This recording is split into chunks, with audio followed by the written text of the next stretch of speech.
welcome to a new episode of Cultural Magazine. Today's episode is special as it comes during the holy months of Ramadan, so stay with us. رمضان جانا رمضان فرصة الصوم تنسى إفطار السحور في بركة ونور والكل سعيد الكل سعيد رمضان جانا.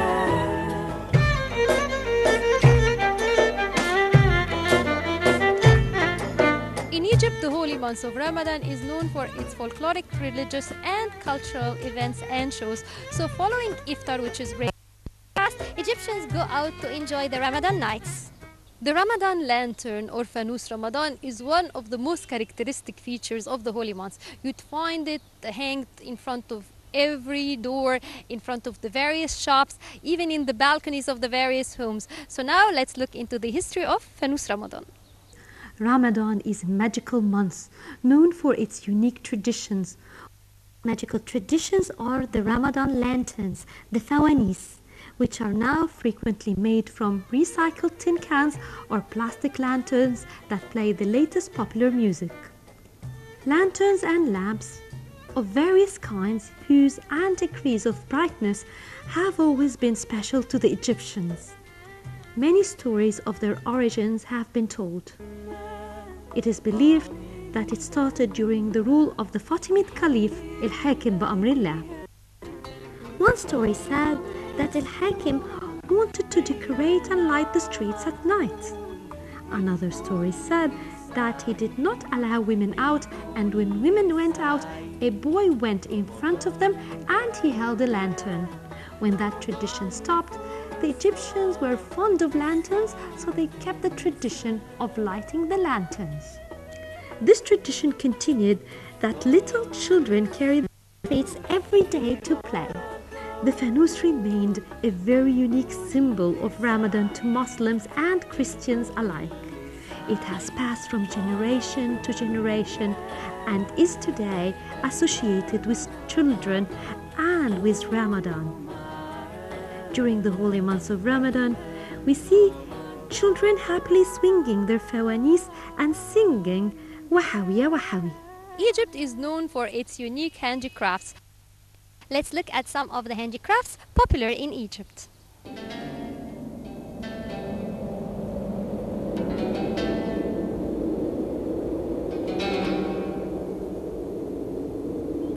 If you want to know the secrets of such a craft which attracts everybody's attention worldwide, then you have to visit Khan al-Khalili district.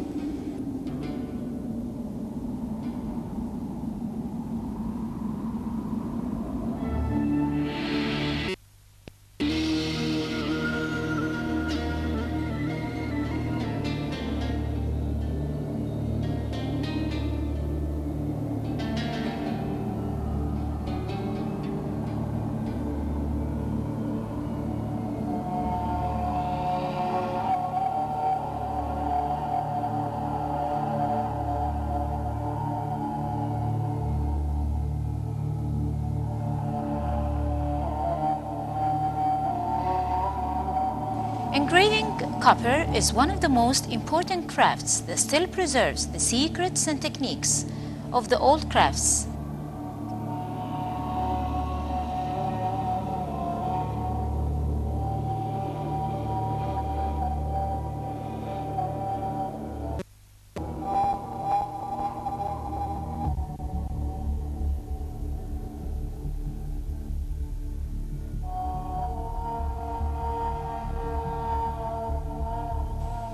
Egyptian craftsmen mastered this craft, which made tourists rush to acquire some of such copper engravings and take them back to their countries as a souvenir from Cairo.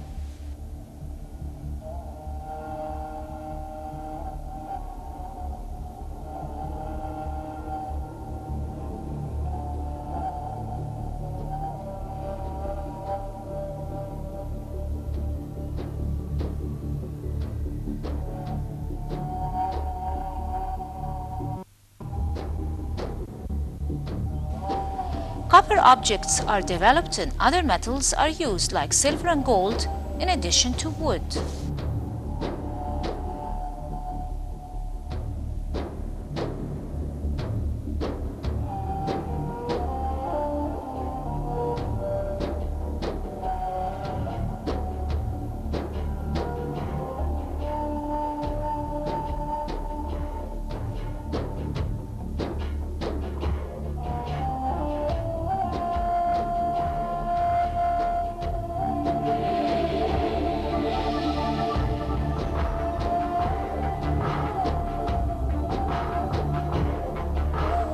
These copper objects are found in each and every Egyptian house, as well as mosques. Decorated with copper pendant lamps and copper pictures which charm whoever sees them.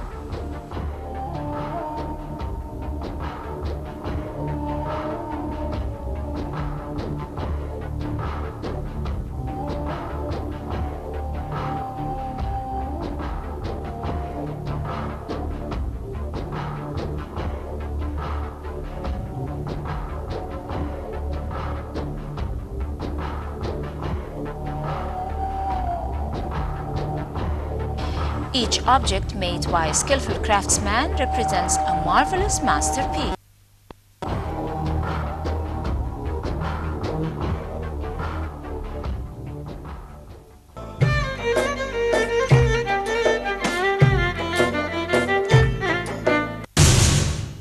Aiming at preserving the handicrafts in Egypt, Prince Charles Traditional Handicraft School, in cooperation with Egypt's Cultural Fund Box, signed a mutual protocol in which it offered courses for artists who are interested in learning how to design and execute their own artifacts themselves.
البرنامج ابتدى سنة 2009 وكان الهدف منه ان احنا نوجد تاني المصمم المنفذ. I'm the manager of the project Art is Beautiful for Folk and Traditional Arts. This project was inaugurated in 2009. The project targets developing the skills of artists and teaching them how to design and execute their own artistic, a talent which is uncommon now in Egypt and the world. Traditionally, the artist used to produce his own works. He was respected throughout the ages. Now we're suffering from the lack of respect for handicrafts as well as for the craftsmen. People are turning to academic learning. Now the designers are graduates of the Faculty of Engineering, Fine Arts or Applied Arts. Then these graduates search for craftsmen to make their designs for them. Also, there are craftsmen who lack the knowledge of designing. Our program aims at enhancing the skills of the artists to combine both designing and execution skills. We started by surveying the situation in Egypt and how could Prince Charles Traditional Handicraft School in England help in reviving the Egyptian handicrafts.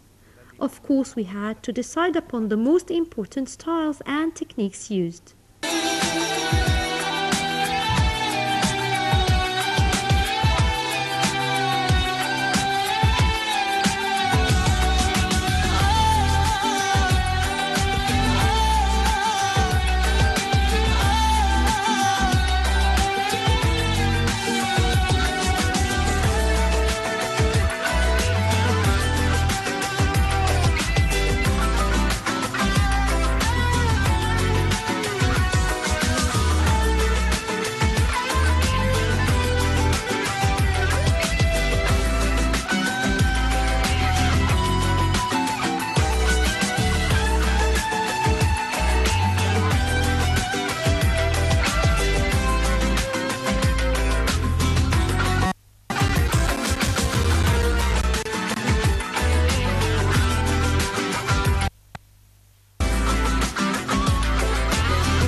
Delfina Bottesini, project manager and outreach manager at the Prince's School of Traditional Arts. And I've been coming to Cairo, working on this project since 2006, when we started working with craftsmen here at the center, run by the Ministry of Culture. And we were invited to work with the craftsmen at first for 2 years, and I personally came and taught here together with local teachers as well. And after 2 years, some of the craftsmen, they were our students, became the teachers of this program that exists now. The program here is a diploma course, and people apply. We have a lot of young people, but also the ages are very different. We also have people who are training again, or maybe they were teachers and they would like to do something else differently in their lives later on in their lives. So there is no age restriction, but it's a 3 days a week course, and we teach geometry, Nabati, and then the crafts. So we also teach design. And here we really want our students to be as creative as possible with traditional understanding and traditional knowledge. So they learn about how to create geometric patterns, how to draw them from scratch, and how to make composition. And then they also learn the crafts, and they apply the designs onto the they produce. So it's a 2-year course, and so far I find that our students are growing very much. The quality is getting higher, and we have many applicants every year. We have almost 80 applicants every year. We take only about 20. And as you'll be able to see, what they produce is really very original, but also very rooted within the Egyptian and the Islamic culture, and sometimes the Islamic culture as well. So I also teach in London. I work in London, and I always find that the work of the students here is very, very special, and that there is a lot of talent and a lot of creativity. And I find here the students are a lot more dynamic than the students in London. So I hope that you'll have a chance here of seeing some of the work.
Lucky that the Ministry of Culture invited the school to work in the center here in 2006.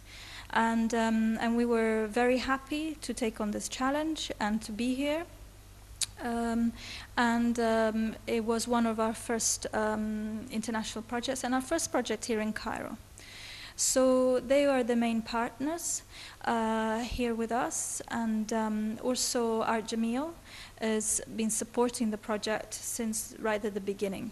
So there's Art Jamil, the Ministry of Culture, and the Prince's School of Traditional Arts together. And we have, over the years, created this program, and it's changed slightly and improving all the time. Of course, the Islamic tradition, for us is important that there is a deeper understanding of how Islamic design, traditional design is created, because these are things which are being lost. And also we teach our students how to draw the patterns in the right way, in the correct way, with the right tools. And we have found that sometimes craftsmen who've been working all their lives, they have found these classes beneficial, and they very much enjoyed this.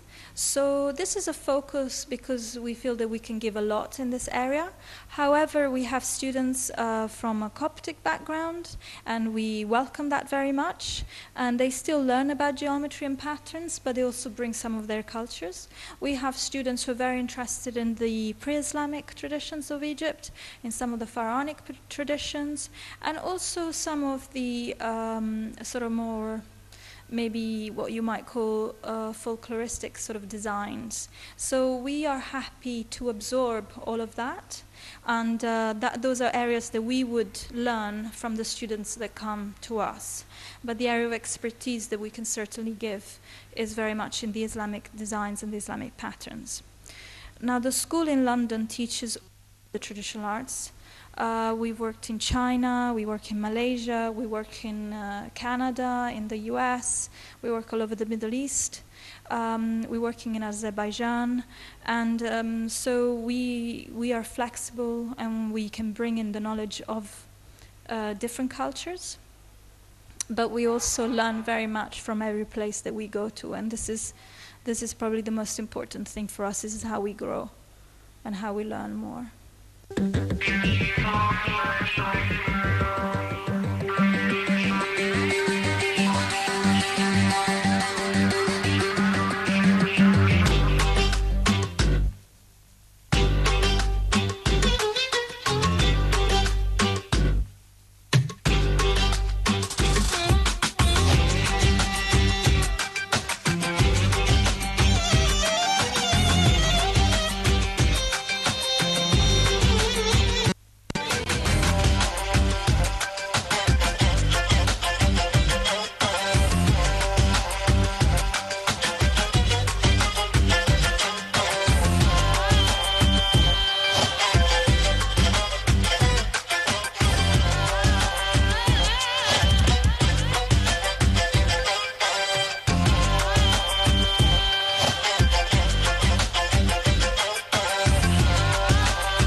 During the holy months of Ramadan, the Egyptian handicrafts come to life. Among these traditional handicrafts is pottery. So now let's look at that traditional craft.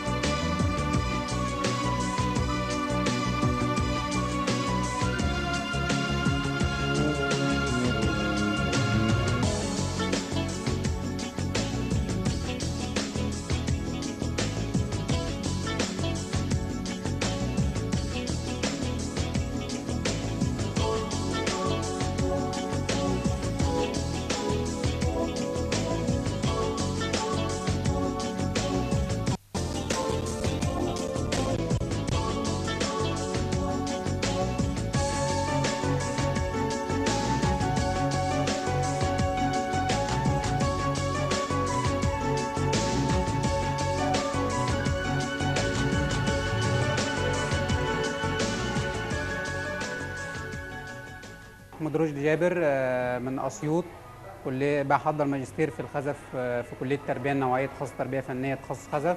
I'm from Asyut. I'm working on my master's degree in pottery.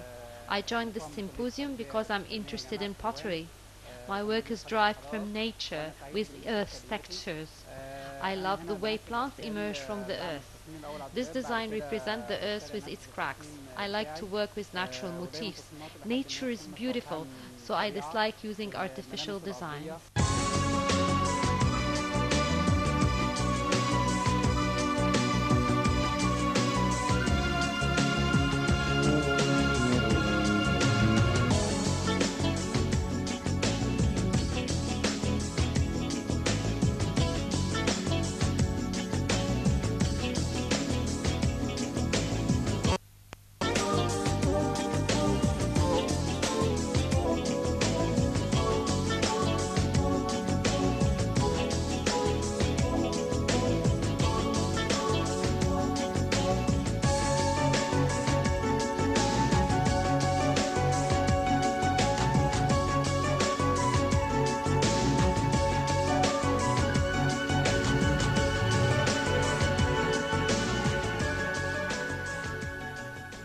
اسمي محمد عبد المنعم. بحضر دكتوراه في التربيه الفنيه. واحنا النهارده مشتركين في سيمبوزيوم الخزف نحت خزف مياديني. I'm preparing my PhD in art. I'm taking part in this symposium. The piece in front of me belongs to the abstract school. It is an abstract form of human being in motion. I'm making it out of mud so that once it dries, it turns into pottery. Pottery requires abstract form with few details.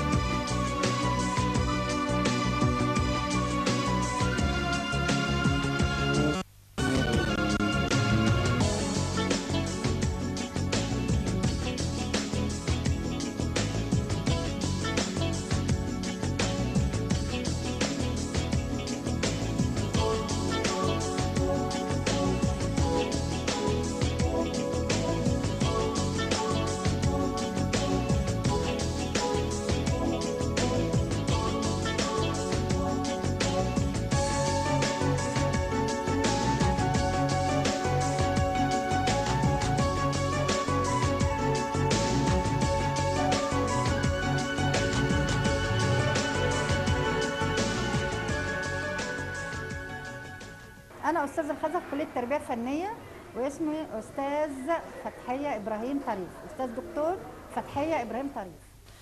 I'm a professor of pottery. I have held many pottery exhibitions for my works. I took part in many symposiums, including the Qina Pottery Symposium. My work is characterized by its colors and the use of colored mud. I like the effect it produces.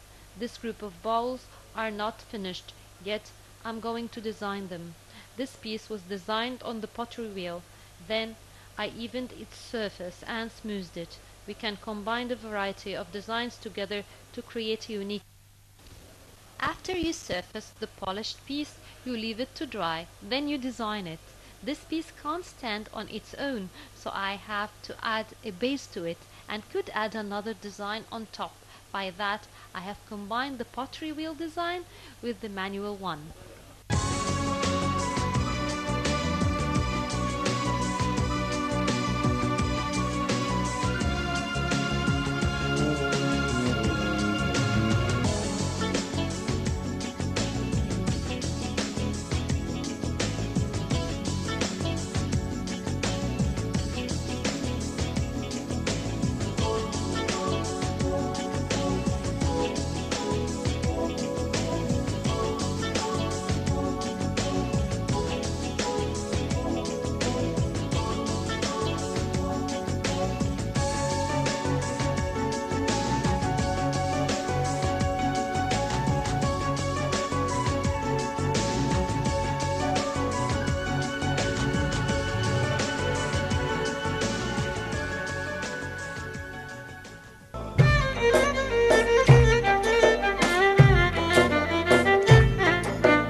we come to an end of this episode of Cultural Magazine. Until we meet again, happy Ramadan to everyone.